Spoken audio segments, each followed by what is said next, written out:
CC Opinionated, ito ang comment niya. Doc, nag-adjust na ang fur baby ko sa SND. Actually, SDN yan. Super Dog Nutrition, the best dog food in the multiverse. By the way, ito yan. Binabaan ko from 45 grams to 35 grams a day. Super sigla niya at hyper. Hindi na basa poop. Ayan. Happy dog na. Ito kasi guys, no. Ito, ang ginawa pala ni Miss CC Opinionated ay pinapakain niya ng SDN yung dog niya. Siguro first timer siya sa SDN. 45 grams ang binibigay niya per day. So, kung 45 grams ang binibigay niya per day, ang dog niya would be for supposedly mga 4.5 kilos. Baka small puppy pa lang ito or baka small breed na dog na adult. So, 45 grams, pero siguro hindi nag-adjust yung puppy niya, baka hindi matigas ang poop, baka basa yung poop niya.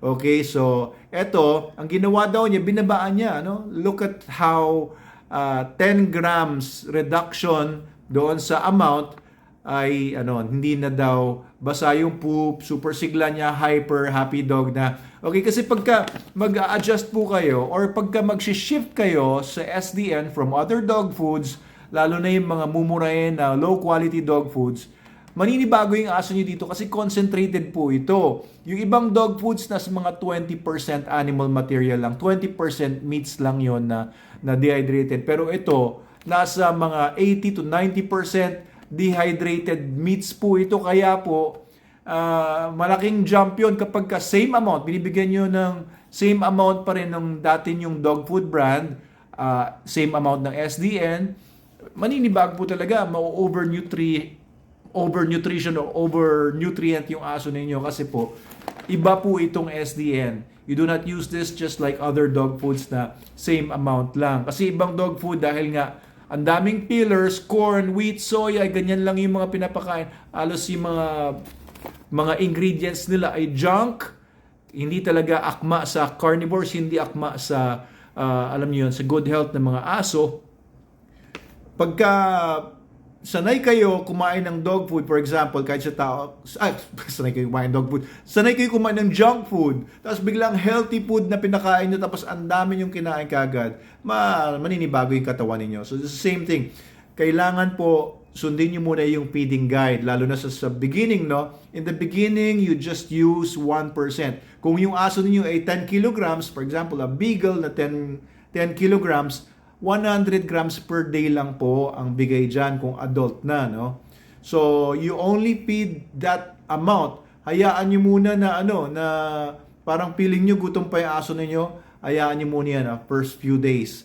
Naalala ko yung pinapanood kong series sa Netflix na it's about World War II, na yung mga American soldiers, nakita nila yung mga nasa concentration camps, nakita nila yung mga Jews doon na pinahirapan ng regime ni Hitler, sobrang papayat. So ang ginawa ng mga American soldiers, nagdala sila ng mga foods, mga tinapay, maraming mga pagkain, truck dinala nila doon sa mga nasa concentration camps na sobrang payat, mga malnourished na.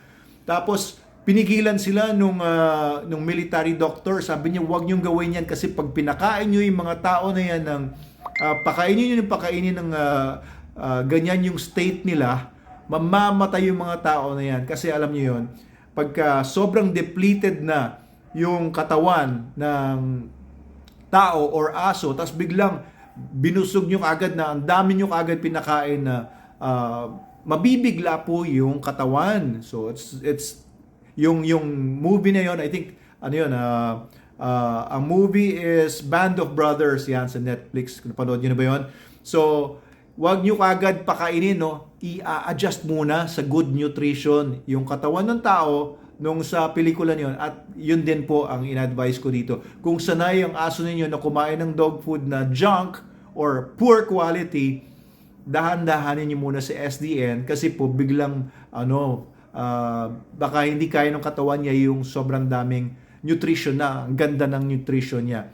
So only the right amount. And then kapag after 1 week na naka-SDN na sa feeding guide, doon nyo lang i-judge kung kailangan nyo pang dagdagan. Baka hindi nyo na kailangan dagdagan, baka kailangan bawasan nyo. You adjust, no?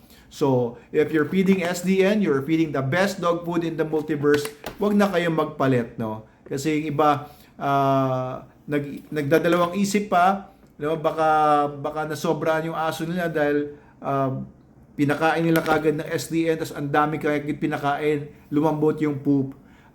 I-adjust nyo lang. Hayaan nyo lang muna mag-adjust yung katawan ng aso. Do not overfeed agad-agad. Alright, so thank you sa inyo, Ma'am Sissy Opinionated, sa inyong comment at least na ikwento ko pa sa inyo yung mga bagay na ito. 'Di ba? So pagka depleted yung yung katawan ng aso sanay ng junk dog food, dadahan-dahanin niyo muna sa SDN para po hindi siya ma-over nutrition. Tamang feeding guide lang muna ang susundin po ninyo. The best ang SDN at salamat sa lahat ng mga gumagamit nito.